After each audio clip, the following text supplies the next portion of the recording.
შესვლა არ შესვლა საკითხავი აი ეს არის ახლა ნაციონალურ მოძრაობაში. პარტიაში აზრთა სხვადასხვაობაა.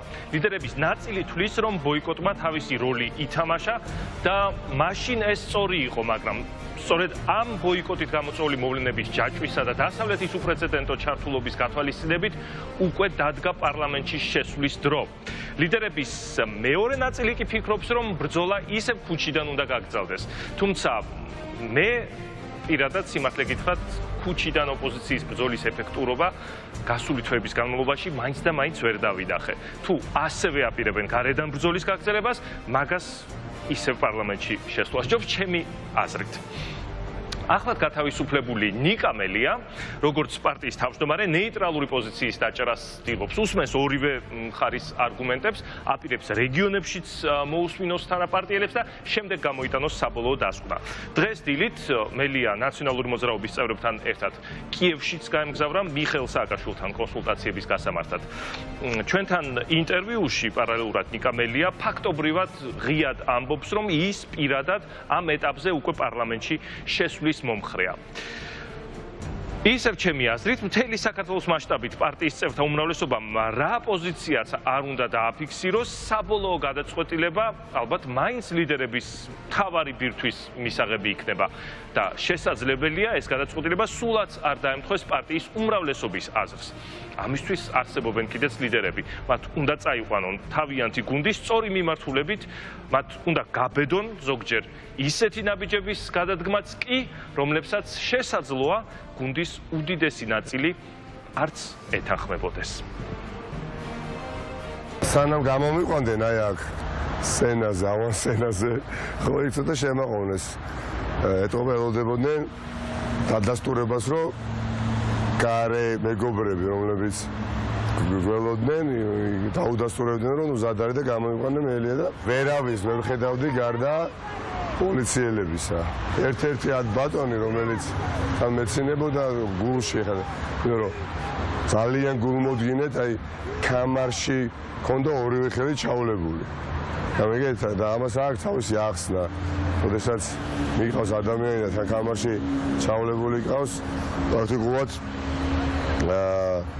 ვერ აბიჯებ ფერს ნორმალურად. ეს ოფისი ჩემთვის არ არის ოფისი, ჩვეულებრივი ვეღარ იქნება ხა ორდინალური ოფისი, ლენდმარკია, ხო? ნაციონალური მოძრაობის სათავო ოფისი ნიკა მელიასთვის თავისუფლებისათვის ბრძოლის სიმბოლო გახდა. ქვეყანაში პოლიტიკური კრიზისი და შემდეგ უკვე შარლ მიშელის ჩამოსვლის და უპრეცედენტო საერთაშორისო გამოხმაურების მიზეზი სწორედ ის დღე გახდა, როდესაც ოფისი შტურმით აიღეს და ნიკა მელია საპატიმროში ჩაამწყვდიეს. როგორი იყო თქვენი ცხოვრება იმ დღეებში, როცა ნიკა ციხეში იყო?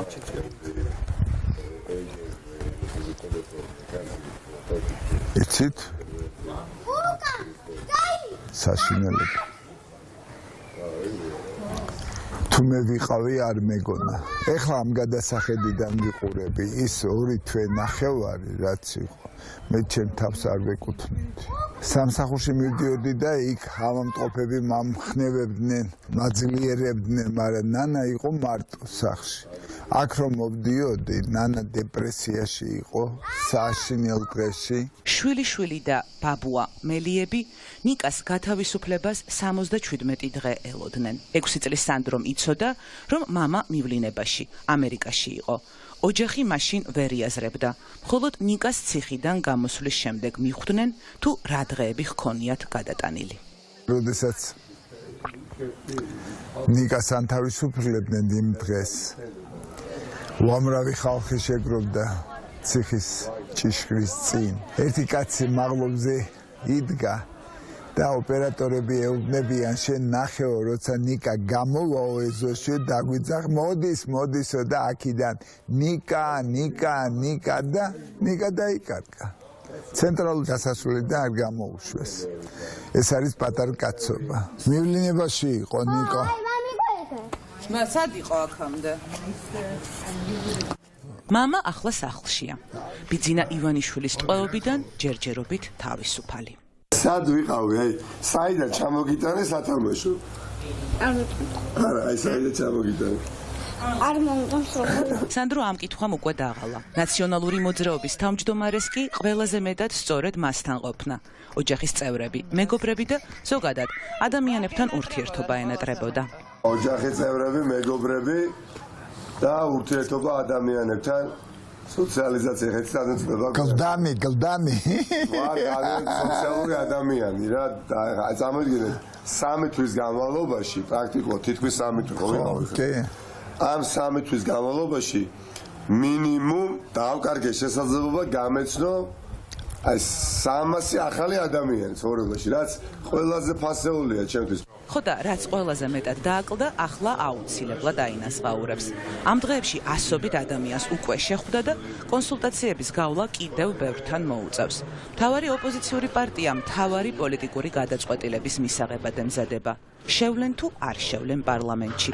ნაციონალურ მოძრაობაში აზრი ორად გაიყო. ჩვენ გვაქვს ორი ძალიან უხერხული, ასე ვთქვათ, გადაწყვეტილებიდან ერთ-ერთი მისაღები. ან პარტია ერთიანი ნაციონალური მოძრაობა და ბლოკი ერთიანი ნაციონალური მოძრაობა ძალა ერთობაშია იღებს გადაწყვეტილებას და ბრძოლას აგრძელებს მათ შორის საპარლამენტო პლატფორმიდან, ან სრულიად გაუგებარი ხდება ძალიან ბევრი ჩვენი მხარდაჭერისთვის, ძალიან ბევრი ჩვენი გულშემატკივარი საერთაშორისო პარტნიორისთვის, რაც ვაკეთებთ. ნიკა მელია შეხვედრებს აგრძელებს პარტიის იმ წევრებთან, რომლებიც თვლიან, რომ მას შემდეგ, რაც პარლამენტი ერთპარტიული აღარ არის, ნაციონალურმა მოძრაობამ ივანიშვილის რეჟიმის წინააღმდეგ საპარლამენტო ტრიბუნა აუცილებლად უნდა გამოიყენოს. უსმენს მათაც, ვინც მხარს ბოიკოტის გაგრძელებას უჭერს. ორივე მხარეს თავისი სიმართლე აქვს. ამიტომაც პარტიის თავმჯდომარე მათ არგუმენტებს იზიარებს. ეს არის დილემა, რომლის წინაშეც დგავართ და გვიწევს მაქსიმალურად სწორი გადაწყვეტილების მიღება ისე, თანაც რომ სანამ გადაწყვეტილებას გამოვაცხადებ, მაქსიმალურად ყველა სხვადასხვა ჯგუფს პარტიის ფარგლებში ავუხსნა თუ რა არის ამ წუთისთვის პარტიისთვის უკეთესი. საქართველოს მესამე პრეზიდენტმა პარლამენტში შესვლა არ შესვლაზე რეკომენდაცია ნაციონალურ მოძრაობას მაშინ მისცა, როდესაც ნიკა მელია ჯერ კიდევ საპატიმროში იმყოფებოდა. მას შემდეგ რაც ის დატოვებს საპატიმროს, მე მინდა მოუწოდო ნაციონალურ მოძრაობას ხელი მოვაწეროთ ამ შეთანხმებას, იმიტომ რომ ამ შეთანხმებაში არის თავარი მეორე პუნქტი ასევე. შემოდგომაზე ადგილობრივი მმართველობის არჩევნებთან ერთად პრაქტიკულად დაინიშნა რეფერენდუმი ქართული ოცნების, ესე იგი ივანიშვილის ხელისუფლებიდან ჩამოშორების თაობაზე. 53 ბარიერიანი ძველი კომისიის პირობებში, მაგრამ ეს არის უკვე დაშვება რიგგარეშე არჩევნის და ეს არის რეფერენდუმი ივანიშვილის მმართველობაზე. ამიტომ შემოდგომაზე იქნება ეს რეფერენდუმი და ჩვენ ის უნდა მოვიგოთ ადგილობრივი მმართველობის არჩევნების პარალელურად. ამისათვის ჩვენ უნდა გამოვიყენოთ ყველა ინსტრუმენტი.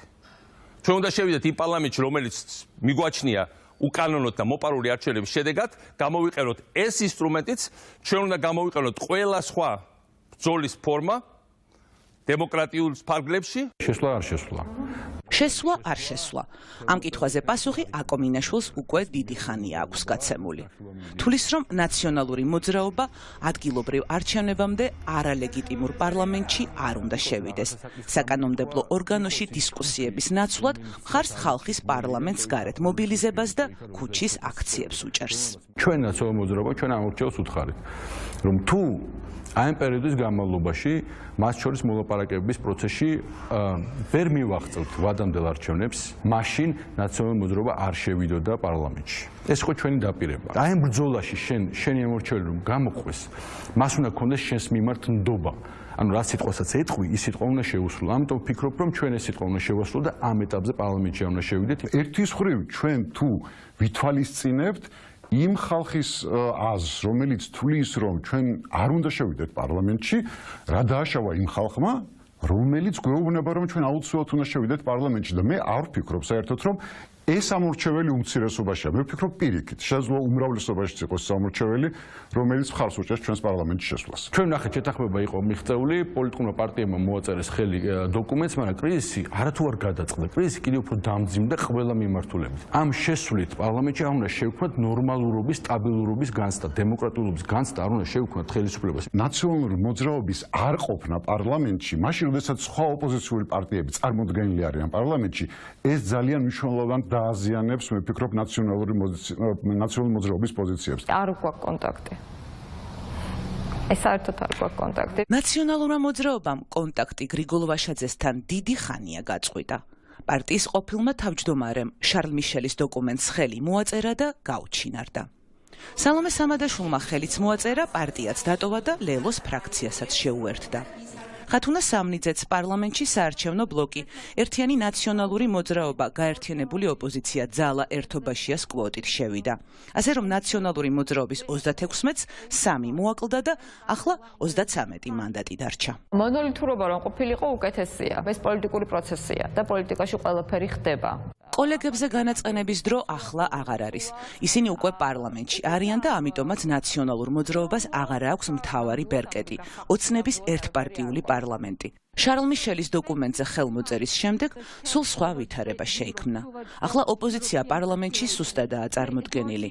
ხატია დეკანოიძე თვლის, რომ ნაციონალური მოძრაობის საკანონმდებლო ორგანოში შესვლით ქართულ ოცნებას სულ მცირე დისკომფორტი მაინც შეექმნება. რა ბერკეტი გექნებათ? იცით რა, გულწრფელობა მე მგონი ყველაზე მნიშვნელოვანია. მე არ ვფიქრობ, რომ რაიმე კონკრეტული ბერკეტი შეიძლება კონდეს, ხო? გასაგებია მათ უმრავლესობა აქვთ და მივიღებენ ნებისმიერ კანონს, მაგრამ ქართული ოცნება შესაძლებელია შიგნითვე დაიშალოს. და ჩვენ უნდა ვიყოთ ამ დროს, ასე ვთქვათ, ძალიან ესეთი ფოკუსირებული ბრძოლისთვის. შიგნითვე, აი ხედავთ, რომ მაგალითად მოდიან ქართული ოცნებიდან დეპუტატები, მაგალითად კახიშვილმა განაცხადა, რომ მიდის ახლა და ჩემი კონკურენტი იყო ისანში და რაღაცა ტოვებს ქართულ ოცნებას. იქ გახარიეს, ასე ვთქვათ, აქტივიზაცია მნიშვნელოვანია შიგნით. ამიტომ ნებისმიერ შემთხვევაში, მაგალითად, მე არ გამოვრიცხავ, რომ განმეორდეს იგივე, ვთქვათ, კიშინევში განვითარებული სცენარი, როდესაც შიგნით პარლამენტში ძალიან მნიშვნელოვანი, ასე ვთქვათ, ტურბულენტობა შეიქმნა. ავტოგრაფი შეიძლება. ჩემი ავტოგრაფი რომელი ისმევარ? გია ბარამიძე ავტოგრაფს სამოქალაქო მხარდაჭერის სიმბოლოს ომარ ბაბუს აძლევს. ამბობს, რომ მისთვის მთავარია მოусმინოს იმ ხალხს, ვინც მანდატს აძლევს და მათი ხმები დაიცვას. ეს პარლამენტი არალეგიტიმურია და იქ ნაციონალურ მოძრაობას არაფერი ესაქმება. ეს იყო და არის მისი პოზიცია. მიმაჩნია, რომ საბოლოო გადაწყვეტილება აი ეს შექსპირისეული დილემა შევიდეთ თუ არ შევიდეთ საკითხავი რო ეს არის, უნდა გადაწყვიტოს არა რომელიმე ჩვენთაგანმა პოლიტიკოსმა, ან თუნდაც 115-მა პოლიტიკური საბჭოს წევრმა, არამედ ჩვენი რიგითი მხარდამჭერებისა და მომხრეების მაქსიმალურმა რაოდენობამ. გია ბარამიძეს აქვს იდეა, რომ უკვე გამოცდილი მეთოდი ელექტრონული პრაიმერიზი ჩატარდეს.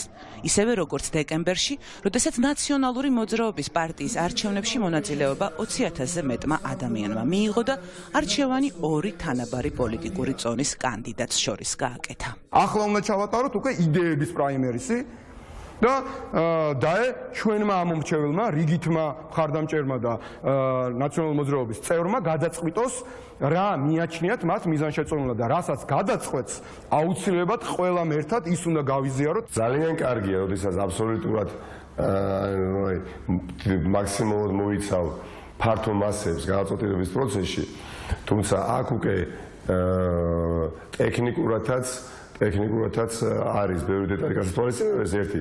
მეორე, მე შეხვედრე პარტიის წევრები, რომელსაც უთქვამთ, რომ სიმძიმის ცენტრი ჩვენზე რატომ უნდა გადმოვიდეს. პარტიას ამ იმისთვის ყავს, პარტიის თავმჯდომარე იმისთვის ყავს პოლიტიკური საბჭო, იმისთვის ყავს მმართველი რგოლი, არა ერთი, მაშინ ეს ყველაფერი რაში ვჭირდება? ამიგეთ ხომ არის ამაში ლოგიკური მარცვალი არ არის, არის. მაშინ გავაუქმოთ ყველაფერი, პარტიასაც თავმჯდომარე არ ყავდეს და მხოლოდ ელექტრონულ ფორმატში ვიმსჯელოთ და ასე მივიღოთ გადაწყვეტილებები. ხო, რა იმდენად მნიშვნელოვანი საკითხი არის ახლა სასორზე, რომელიც თავისი სიმძიმით, შინაარსით, ხო არის უფრო მნიშვნელოვანი ჩემთვის ვიდრე იყო პარტიის თავმჯდომარის არჩევა, არ არჩევა. რატო? იცით, იმიტომ რომ ეს მხოლოდ პარტია ნაციონალურ მოძრაობას არ უკავშირდება. ხა ეს არ არის პარტიის საკითხი გასაწყვეტი ბლოკია. ჩვენ საუბრობთ ამ პარტიაში შემოვალ, ამ ბლოკში შემოვალ სხვადასხვა პარტიებზეც. მიუხედავად იმისა, რომ თავისი პლუსები და მინუსები აქვს, პარტიის თავმჯდომარე ელექტრონულ პრაიმერის ერთ-ერთ ვერსიად განიხილავს. არის სხვადასხვა ვარიაციები, მოეწეროს დოკუმენტს ხელი და ასე შევიდეს ბლოკი პარლამენტში, არ შევიდეს და არ მოაწეროს და არ აიღო ის ვალდებულება, რომელსაც მაგალითად ერთ კომპონენტთან მიმართებაში საერთოდ მე მგონი არავინ არ გამოთქვამს თანხმობას ის პარტიებიც კი მეგობრები რომლებმაც მოაწერეს ხელი, მაგრამ აღმოაჩინეს მალევე რომ ქართულმა ოცნებამ მოატყულა არა მხოლოდ ისინი, არამედ საერთო საზოგადოება. როდესაც ავრცელებენ ყველა ფერზე და ყველაზე ამნისტიას. ამიტომ ყველა ეს საკითხი მუშავდება, იხილება და ძალიან მალე ბედნიერი ვიქნები, რაც მალე უკეთესი იქნება. ნაციონალური მოძრაობის გადაწყვეტილებას არა მარტო ქართული საზოგადოება, არამედ საერთაშორისო პარტნიორებიც ელიან. ნიკა მელიას კარგად ახსოვს მათი მხარდაჭერა და ასობით ის მწვავე განცხადება, რომელშიც ჩვენმა დასავლელმა პარტნიორებმა მისი დაპატიმრების შემდეგ ქვეყანაში პოლიტიკური კრიზისის პასუხისმგებლობა ქართულ ოცნებას დააკისრა. ნაციონალური მოძრაობის თავმჯდომარეს ესმის პარლამენტში შესვლის რისკი და ბევრი მომხრის შეშფოთება. თუმცა მისთვის მთავარია ნაციონალურმა მოძრაობამ საერთაშორისო მხარდაჭერა არ დაკარგოს. ამბობს, რომ საერთაშორისო პარტნიორებისთვის გაუგებარი იქნება თუ რას აკეთებს პარტია, თუ კი ის პარლამენტში არ შედის.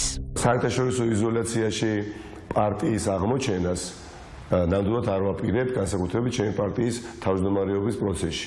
მე დარწმუნებული ვარ, რომ ქართულ ოცნებას ახლა არ აწყობს რომ ძალა ერთობაში ნაციონალურ მოძრაობა ეს ბლოკი თანაბრად იყოს წარმოდგენილი ყველა მოდით თანამედროვე ენით გეტყვით რა ყველა საბრძოლო ტატამზე ანუ ყველა პლატფორმაზე არ აწყობთ არ უნდა მივცეთ მათ იმის შესაძლებლობა რომ პროპაგანდა განავრცო მთელი მსოფლიოს მასშტაბით რომ პარტია ნაციონალური მოძრაობა არაფრად აგდებს საერთაშორისო მაგალითად პარტნიორებს, მათ რეკომენდაციებს და წარმოაჩინონ საკუთარი თავი რეალურად იმად, რაც არ არიან. ანუ ისინი გახდნენ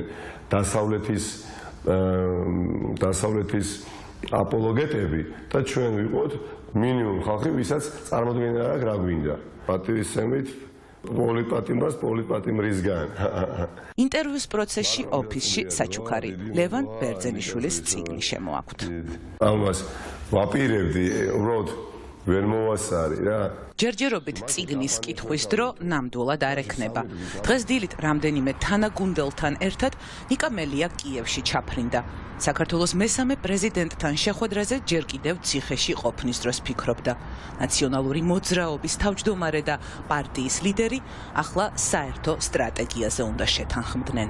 პირველივე შესაძლებლობა გამოვიყენე და ჩამოვედი მის ანახავად ადამიანი, რომელიც 2 წელიწად ნახევარი არ მინახავს, 2 წელიწადი და უბრალოდ 7 თვე, თითქმის 3 წელიწადი იმასთან შეხვედრა არ მქონია და ძალიან მნიშვნელოვანია ამ ეტაპზე ჩემი და მისი ურთიერთგაგება და ვისაუბროთ ყველაფერზე. პარლამენტში შესვლა არ შეცვლილი დაწყებული, გაგრძელებული სხვადასხვა საკითხებით საინტერესოა დავწუნდეთ რამდენად თანხმდროში მოდის ჩვენი პოზიციები. ხა ბუნებრივია მისი აზრი ძალიან მაინტერესებს, ბუნებრივია საქართველოში ჩვენი პარტიის ხელმძღვანელობის მხარდაჭერების პოზიცია არის უმნიშვნელოვანესი, მაგრამ ჩვენ ვცდილობთ და უღალოდ ვცდილობთ, რომ ოპტიმალური გადაწყვეტილება მივიღოთ აი ამ რთულ ახლად შექმნილ რეალობაში.